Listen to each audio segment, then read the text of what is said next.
أعوذ بالله من الشيطان الرجيم. بسم الله الرحمن الرحيم. قد خلت من قبلكم سنن فسيروا في الأرض فانظروا كيف كان عاقبة المكذبين. هذا بيان للناس وهدى وموعظة للمتقين.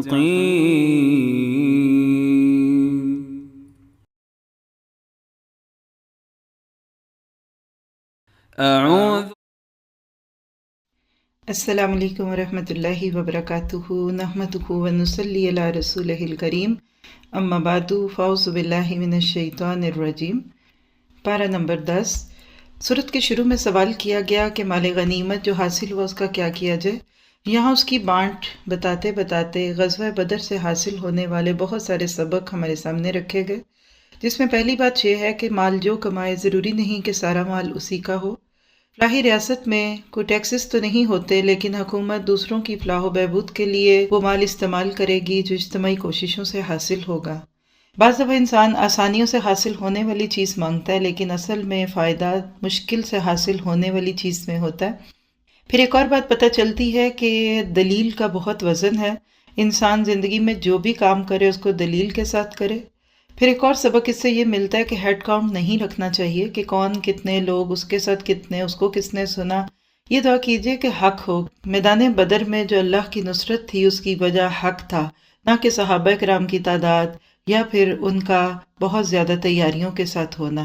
پھر اسی طرح بہت ہی خوبصورت طریقے سے آیت 45 اور اس سے آگے کی آیتوں میں بتا دیا کہ جب مسلمانوں کا سامنا کسی دوسرے گروہ سے ہو، چاہے یہ زندگی کا کوئی بھی میدان ہو، حق کو پیش کرنے کا ہو یا دنیا میں جینے کا انداز ہو، ثابت قدمی لازم ہے، اللہ کا ذکر لازم ہے.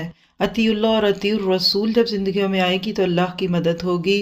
اور اسی طرح آپس کے فسادات اور تنازع اور جھگڑے مسلمانوں کا روب ختم کر دیتے ہیں. وَاصْبِرُوا اور صبر کرو، ان اللہ مع الصابرین. کیا بتایا کہ زندگی کے ہر معاملے میں کامیابی کا یہی نسخہ ہے. اللہ آج کی امت کو اسی طرح کا بنا دے. پھر کیا نہ کرو تاکہ تمہیں اللہ کی مدد آئے؟ تو ریاکاری نہ کرو، دکھاوا نہ کرو، شو آف نہ کرو، لوگوں کو دکھانے کے لیے پیسہ خرچ کر کے خوش نہ ہو، بلکہ کیا کرو، زندگی کو ایک مقصد دے دو. آج ہماری شادیاں اس آیت کے خلاف دکھتی ہیں. ہم گھروں سے اس طرح نکلتے ہیں گھن گھرج سے کہ جیسے ہم دوسروں کو کانکر کرنے جا رہے ہیں. ہر ممکن کوشش کر کے ایڑی سے چوٹی کا زور لگا کر ہم ہر طرح کا دکھاوا کرتے ہوئے اور خود کو غالب کرتے ہوئے لا غالب لکم اليوم من الناس کا دعویٰ کرتے ہوئے تو آج جیسا پروگرام تو کسی کا ہوا نہ ہوگا. اور اس طرح سے آپ دیکھیے کہ یہ جملے شیطان کی طرف منسوب کر کے بتا دیے کہ مسلمان کے اندر عاجزی ہونی چاہیے. خوشی ہو لیکن خوشی میں دوسروں کو ناخوش تو نہ کریں. اللہ تعالیٰ یہاں تذکرہ کرتے ہیں کہ کسی بھی قوم کو جو نعمت ملتی ہے جب تک لوگ اس کو صحیح استعمال نہیں کرتے، اللہ تعالیٰ اس قوم کی حالت کو نہیں بدلتے. اور اس کے بعد پھر خیانت سے بچتے ہوئے میدان جنگ میں بھی بہترین طریقے سے قدم اٹھاتے ہوئے چلنے کی دعوت دی. اور مسلمانوں کو کہا کہ تم بھی تیاری رکھو، اگر کوئی تمہیں ڈراتا ہے تو تم بھی اس کا مقابلہ کرنے کے لیے تیار ہو. یاد رکھیے کہ مسلمانوں کے ہتھیار دکھانے کے ہوتے ہیں، چلانے کے نہیں. صرف اس بات کا روک کہ اگر تم نے ہماری طرف میلی نگاہ سے بھی دیکھا تو ہم بھی جواب دے سکتے ہیں. اگر یہ مزاج ہو تو پھر ہتھیار اٹھانے کی زیادہ ضرورت نہیں پڑتی. اور ساتھ ہی بتا دیے کہ اگر دشمن بھی صلح کی طرف مائل ہو تو صلح کرو. اسلام کا مزاج صلح والا ہے، اور اسی طرح سے اسلام جس چیز کی دعوت دیتا ہے وہ امن ہے. اگر پیس کے لیے جنگ چاہیے تو جنگ کریں گے، اور پیس کے لیے اگر امن چاہیے تو عمل کیا جائے گا. پھر اس کے بعد آپس کی محبتوں کی وجہ اللہ کا بیچ میں ہونا.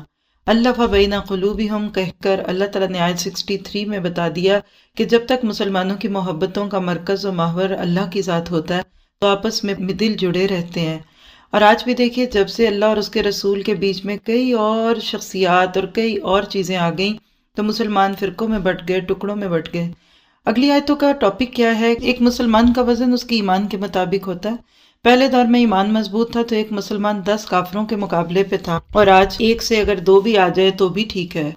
پھر اس کے بعد بدر کے قیدیوں کا کچھ تذکرہ کرتے ہوئے یہ بتا دیا کہ تمہاری نظر مال پہ نہیں ہونی چاہیے، دیکھو کہ اللہ تعالیٰ کے راستے میں رکاوٹ بننے والے کون ہیں، تم ان کے سروں کے اندر جو اسلام کے خلاف باتیں ہیں ان کو کچل دو، اور اسی طرح سے جو پچھلی زندگی میں ہو چکا سو ہو چکا۔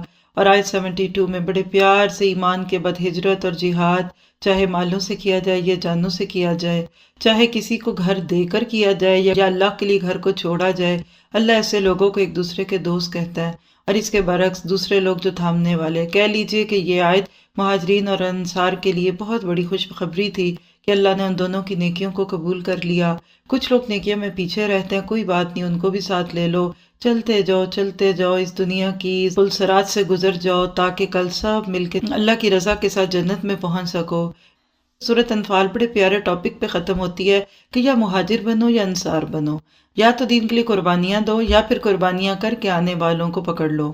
اس کے بعد سورۃ توبہ میں اللہ سبحانہ تعالیٰ نے مسلمانوں کو ایک بات بتا دی کہ شرک کے ساتھ اسلام کا نبھا نہیں ہو سکتا۔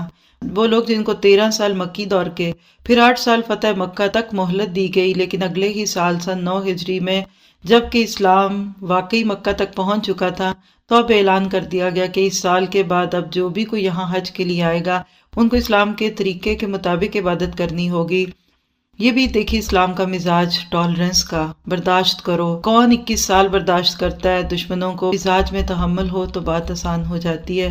پھر اس کے بعد آپ دیکھیے کہ اس میں مشرکین کو بھی ایون ایک مہلت دی گئی کہ حتی یسمع کلام اللہ کا کلام سنے، چاہے اس کے لیے وہ جتنی مرضی مہلت لینا چاہے ان کو دو۔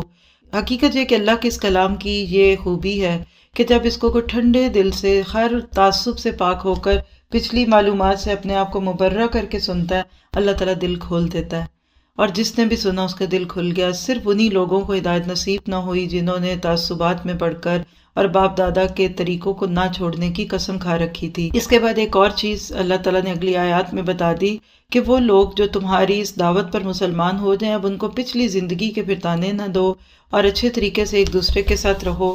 اور ایک اور چیز جس کا تذکرہ آیت نمبر 16 اور اس سے اگلی آیتوں میں کر دیا، اور وہ کیا ہے کہ اللہ تمہیں آزمائے گا، اور ساتھ ہی ساتھ یہ بھی بتا دیا کہ اللہ کے گھروں کو شرک کے ساتھ آباد نہیں کیا جا سکتا۔ کچھ لوگ صرف دینی اداروں کی خدمت کر کے خود کو مبرہ سمجھتے ہیں نماز روزے سے، کہا نہیں، تمہیں خود بھی اپنے اوپر اس اسلام کو لانا ہوگا، اور ظاہری نیکیاں جس میں چاہے حاجیوں کو پانی پلانا ہی کیوں نہ ہو، یہ بھی تبھی فائدہ دیتی ہیں جب ایمان لا کر عمل صالح کی کوشش ہو۔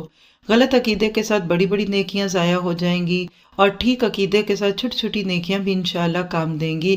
آیت نمبر 20 میں بتا دیا کہ ایمان لانے کے بعد اللہ کے لیے ناپسندیدہ چیزوں کو چھوڑنے والے اور اپنی جان مال اللہ کے راستوں میں لگانے والوں کے بڑے درجے ہیں۔ اللہ تعالیٰ ان کو اپنی رحمت کی خوشخبریاں دیتا ہے اور اپنی رضامندی کی اور ہمیشہ رہنے والی جنتوں کی خوشخبریاں دیتا ہے۔ اللہ تعالیٰ مجھے آپ کو اسی قابل کر دے۔ آیت نمبر 23 حقیقت میں رشتوں کا جہاد ہے کہ جس میں بڑی بڑی وہ چیزیں جن کو انسان اپنے لیے ناگزیر سمجھتا ہے، لیکن اگر کسی موقع پر وہ اللہ تعالیٰ کے مقابلے پر آ جائیں کہ دین کا تقاضا کچھ اور ہو اور ان کی خواہش کچھ اور ہو تو پھر کیا فیصلہ ہوگا، اسی وقت پتہ چلے گا ہمارے اندر ایمان کتنا ہے۔ اور آیت 24 نے تو کھول کھول کے 8-9 چیزوں کو بیان کر دیا کہ جو رشتے بھی ہیں اور کچھ چیزیں ہیں جو ہمارے پاؤں پکڑ لیتے ہیں۔ اللہ تعالیٰ کہتا ہے ہر چیز سے پیار کرو لیکن احب میری ذات ہو، سب سے زیادہ پیار اللہ کی ذات سے ہو۔ آیت نمبر 25 اور اس کے اگلی آیتوں میں غزوہ حنین کے موقع پر ایک ہلکی سی سوچ صحابہ کے دل میں آ گئی تھی کہ اب تو ہم بہت زیادہ ہیں، آج تو ضرور فتح ہوگی، تو اللہ نے اصلاح کر دی کہ نہیں، مومن ہے تو بے تیغ بھی لڑتا ہے سپاہی، کہ مسلمان کا بھروسہ لوگوں پہ نہیں ہوتا، اللہ کی مدد پہ ہوتا ہے۔ تو اللہ تعالیٰ نے شروع میں شکست کے اسباب پیدا کر کے مسلمانوں کو بتا دیا کہ تم بھی جب تک ٹھیک کام نہیں کرو گے تب تک تمہیں فتح نہیں ہوگی، چاہے اللہ کا رسول تمہارے پاس ہے اور تم بہترین دور کے لوگ کیوں نہیں ہو۔ پھر اس کے بعد جزیے کی باتیں ہیں اور ساتھ ہی ساتھ کچھ نصارہ کے عقائد کا ابطال ہے۔ آیت 32 بڑی خوبصورت آیت ہے جس میں بتا دیا ساری دنیا بھی اسلام کے نور کو بجھانے کی کوشش کرے گی لیکن اللہ اس روشنی کو پورا کرے گا کیونکہ اس نے دنیا میں رسول کو بھیجا ہی ہدایت اور دین حق کے ساتھ تھا۔ یہ آیت بڑی تسلی دیتی ہے، لیکن یاد رکھیے کہ شمع کو سب سے زیادہ خطرہ اس سے ہوتا ہے جس کے ہاتھ میں شمع ہوتی ہے۔ آج ہم مسلمانوں کے ہاتھ میں دین کی شمع ہے، ہم زیادہ جلدی اس کو بجھا سکتے ہیں، دوسروں کی پھونک تو بعد میں آئے گی۔ تو اگر میں اور آپ اس کی حفاظت کرنے والے ہو جائیں، اپنے اس دین پہ عمل کرنے والے بن جائیں، انشاءاللہ تعالی اللہ تعالیٰ اس اسلام کو بہت غالب کرے گا۔ اس کے بعد مذہبی طبقے کو یقین دلایا گیا کہ اللہ کے راستے کے جو مال ہیں ان کو اپنی ذاتی میراث نہ سمجھو، اور ایسی چیزیں تمہارے لیے وبال کا ذریعہ بنیں گی۔ پھر وہ مال جس پہ زکوٰۃ نہ دی جائے اس کو کنز کہا گیا کہ قیامت کے دن اسی کو گرم کر کے جسم کو داغا جائے گا اور کہا جائے گا کہ یہ ہے تمہارا خزانہ جو تم جمع کرتے تھے۔ تو اللہ تعالیٰ ہمیں اپنی ہر واجب الادا زکوٰۃ کو ادا کرنے والا بنا دے۔ آیت نمبر 38 سے اب آگے غزوہ تبوک کی تیاریاں۔ تبوک کیا تھی؟ مسلمانوں کا ایک امتحان تھا کہ حکمت سمجھ آئے نہ آئے، وجہ سمجھ آئے نہ آئے، امید ذرا سی بھی نہ ہو کامیابی کی، لیکن نبی کی اطاعت کرتے ہوئے لیڈرشپ کو فالو کرو اور نکل پڑو۔ انتظار بھی نہیں کر سکتے تھے کہ فصل کو کاٹ کے سنبھال دیں تاکہ اگلا سال محفوظ ہو۔ آج کے دور میں ایسا ہوتا تو کتنے فتنے کھڑے ہوتے، جذباتیت کی باتیں کی جاتی، لیکن یاد رکھیے وہاں اللہ کا نبی تھا جن کو وحی سے ہر چیز کی خبر دی جاتی تھی۔ اور غزوہ تبوک جس کو جیش الاسرہ بھی کہتے ہیں، مومنوں نے واقعی یہ ثابت کر دیا کہ وہ اللہ کے لیے جان، مال، تن، من دھن سب لگا سکتے ہیں۔ اسی کے اندر نبی صلی اللہ علیہ وسلم کا سفر ہجرت بھی ذکر کر دیا گیا کہ اللہ تو اپنے نبی کی مدد کرے گا، اور حضرت ابوبکر صدیق کی صفات بیان کی گئیں کہ اس نے تو اس وقت بھی اللہ کے نبی کا ساتھ دیا جب دوسرے ساتھ نہیں تھے۔ اللہ تعالیٰ ہمیں ابوبکر کے نقش قدم پہ بھی چلنے والا بنا دے کہ دین کی اور نبی کی بات کو مانتے ہوئے اپنے ہر نفع نقصان کو پیچھے ڈال دے۔ پھر اسی کے اندر کچھ منافقانہ صفات کی بات ہے، میں ضرور دعوت دوں گی کہ آپ تفصیل سے ان آیات کو سنیں کیونکہ اس میں سیکھنے کی بہت سی باتیں ہیں۔ کچھ لوگوں نے چھوٹی چھوٹی باتوں کو وجہ بنا کر دین سے رکنا چاہا، سب کے ساتھ کڑا معاہضہ کیا گیا کیونکہ یہ ایک امتحان بھی تھا کہ اللہ کے نبی کے بعد جب کوئی مشکل آئے گی تو مسلمانوں کا کیا معاملہ ہوگا۔ بیچ میں منافقوں کی صفات، نمازوں کی طرف سستی سے جانا بھی بتا دیا، اور اللہ کے راستے میں خرچ کرنے کو اپنے لیے بوجھل سمجھنا۔ حقیقت یہ کہ یہ روز کا جہاد ہے۔ 5 وقت کی نماز جو نہیں پڑھ سکتا، کل وہ مشکل وقت میں اسلام کے لیے نہ تیر پکڑ سکتا ہے نہ تلوار پکڑ سکتا ہے۔ تو اللہ تعالیٰ مجھے آپ کو اس چیز کی دعوت دیتے ہیں کہ تم اپنی زندگیوں کو اللہ کے حکموں کے مطابق رکھو گے تو انشاءاللہ بات آسان ہو جائے گی۔ اللہ تعالیٰ سے بہت دعا کرتے ہیں کہ ہمیں نفاق سے بچائے، اور جو حالات اس صورت میں بیان کیے گے اس سے مجھے آپ کو بچا دے۔ ہم سب کو اپنا محاسبہ کرنا ہے اگر تو آیت 67 68 میں منافقوں کی صفات ہیں، اور اسی طرح سے آیت نمبر 71 سے 72 میں مومنوں کی صفات ہے۔ آرام سے بیٹھ کر ان آیتوں کا صرف ترجمہ بھی پڑھیں گے تو بات سمجھ آ جائے گی کہ ہمارے اندر کون سی صفات زیادہ ہیں۔ خرابیاں ہیں تو دور کر لیجیے، اچھی باتیں ہیں تو اللہ کا شکر کر کے اسی کو آگے بڑھاتے جائیے۔ اور اس میں ساتھ ہی ساتھ یہ بات بھی بتا دی کہ جب بندہ اللہ سے کسی کام کی نیت کرے تو پھر اس کو ہر ممکن صورت میں پورا کرنے کی کوشش کرنی چاہیے۔ اور ساتھ ہی ساتھ اس میں تذکرہ ہو گیا کہ جس کے دل میں نفاق ہوگا، اگر اس کے لیے اللہ کا نبی بھی استغفار کرے گا تو اللہ اس کو نہیں بخشے گا۔ یہ تو کل کی باتیں تھی، آج میں نہیں جانتی اور کوئی نہیں جانتا کہ کون مومن ہے کون منافق ہے۔ ہر بندہ علامتوں سے خود کو پہچانے اور اللہ سے دعا کرے کہ کہیں ایسا نہ ہو کہ ہمارے دل کا نفاق ہماری عبادات کو بھی ضائع کر دے۔ آیت نمبر 81 سے اگلی چند آیات جو ہیں یہ انسان کو اس بات کا احساس دلاتی ہیں کہ جب انسان نیکی کی طرف چلتا ہے تو بہت سارے لوگ اس کے پاؤں پکڑتے ہیں اور اس کو روکنا چاہتے ہیں۔ ایسے وقت میں انسان کو ہمیشہ جہنم کی آگ کو یاد رکھنا ہے، اور زندگی کا مقصد فن میلے نہیں بلکہ فَلْيَضْحَكُوا قَلِيلًا وَلْيَبْكُوا كَثِيرًا، کم ہنسا کرو اور زیادہ رویا کرو، کیونکہ انسان کے معمولات کا، اس کی گیدرنگز کا، اس کے مزاج پہ بہت گہرا اثر ہوتا ہے۔ اور اسی طرح سے منافقوں کی بھکلاہٹوں کا تذکرہ کرتے ہوئے یہ پارہ پورا ہوتا ہے کہ کس طرح سے وہ اللہ کے دین سے پیچھے رہنے پہ خوشیاں مناتے ہیں۔ اس کے برعکس سچے مخلصین وہ ہیں کہ جن کو سواری نہ ملی تو وہ روتے ہوئے واپس چلے گئے، اور انہوں نے اس بات کی دعا کی کہ اللہ ہمارے لیے ایسے اسباب پیدا کر دے۔ میں اور آپ اپنے آپ کو بہت اچھی طرح سے پہچانیں اور اللہ تعالیٰ سے دعا کریں کہ اللہ تو ہمارے لیے ہمارے عمل کو آسان کر دے۔ پوری صورت عمل سے بھری پڑی ہے، اور اس پورے پارے کی آیت تدبر یا ایھا الذین آمنوا ما لکم اذا قیل لکم انفروا فی سبیل اللہ، آیت نمبر 38 ہے۔ آپ اس پہ غور کیجئے گا اور خود سے ہم سب پوچھ، جب ہمیں اللہ کا دین پکارتا ہے تو اس وقت ہماری کیا سوچ ہوتی ہے اور ہم اس وقت کیا کر رہے ہوتے ہیں؟ کوشش یہی کرنی ہے کہ اللہ تعالیٰ شرک سے بتاتے ہوئے ہمیں اللہ تعالیٰ کے راستوں میں چلتا ہی رکھے۔ پارہ نمبر 10 آیت تدبر سورۃ توبہ آیت نمبر 24۔ قل ان کان آباؤکم وابناؤکم واخوانکم وازواجکم وعشیرتکم واموال اقترفتموها وتجارۃ تخشون کسادها ومساکن ترضونها احب الیکم من اللہ ورسولہ وجہاد فی سبیلہ فتربصوا حتی یاتی اللہ بامرہ واللہ لا یہدی القوم الفاسقین۔ کہہ دیجئے کہ اگر تمہارے باپ، بیٹے، بھائی، تمہارے شوہر یعنی تمہارے جوڑے، شوہر یا بیوی، تمہارے کنبے قبیلے اور تمہارے وہ مال جو تم نے کمائے اور وہ تجارت جن کے ماند پڑنے کا تم خوف رکھتے ہو اور تمہارے وہ گھر جو تمہیں بہت پسند ہیں، اللہ اور اس کے رسول اور اس کے راستے کی محنت سے تمہیں زیادہ پیارے ہیں، تو انتظار کرو یہاں تک کہ اللہ اپنے عذاب کا فیصلہ لے آئے، اور اللہ نافرمان قوم کو ہدایت نہیں دیتا۔ رشتوں کا امتحان ہے۔ اللہ نے انسان کے سارے ہی ویک پوائنٹس کو رکھ دیا۔ یہ ساری نعمتیں اللہ نے دی، لیکن حب ہے، احب نہیں ہے۔ کرنا کیا ہے کہ آپ نے سب سے اوپر اللہ کی ذات کو رکھنا ہے۔ عام حالات میں نہیں پتہ چلتا کہ ان میں سے کوئی رشتہ مجھے اللہ سے زیادہ پیارا ہے۔ یہ کب آتا ہے؟ جب تقابل ہو۔ ایک طرف اللہ کا حکم ہے لیکن اولاد کسی غلط چیز کا مطالبہ کرتی ہے، شوہر کی کچھ اور مجبوری ہے، اور اسی طرح سے تو غور کریں گے تو بہت سے عمل کے نقطے ہوں گے۔ اللہ تعالیٰ عمل کی توفیق دے۔ سبحانک اللہم وبحمدک اشہد ان لا الہ الا انت استغفرک واتوب الیک۔